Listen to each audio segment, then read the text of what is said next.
The Deputy Prime Minister of Australia, Julia Gillard, has outlined the importance of a social inclusion agenda to marry economies with the needs of people.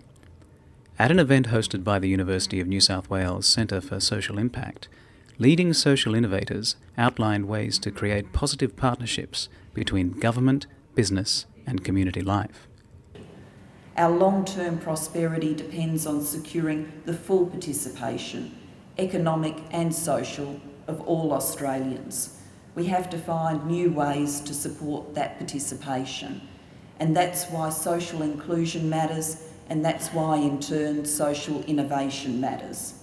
In the face of the really big challenges, like how you adapt a whole society to climate change, how you cope with an ageing population, which in the UK is now ageing at about 0.3 years each year, much faster than was even the case 5 or 10 years ago, not to mention global inequality.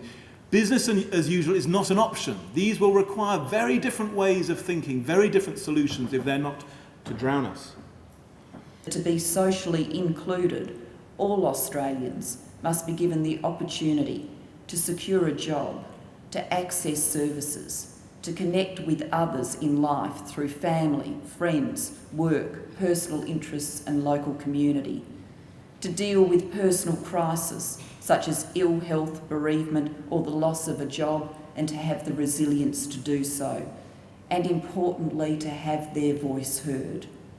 To achieve this, we will need action on many different fronts. I think every society has a collective intelligence which is different from the sum of its individual intelligences. Some of that is located in institutions like universities or businesses or markets or political parties. But I think that more and more what will differentiate the successful countries from the less successful is whether they can mobilise that collective intelligence. The key is that we harness the energy which exists in the social economy. It's clear the bright people going into business now are not satisfied with just making a lot of money. That's pretty boring. They want to use those skills, those insights, to make a difference to the world as well. I am confident that this centre is going to be the source of answers and of practical initiatives.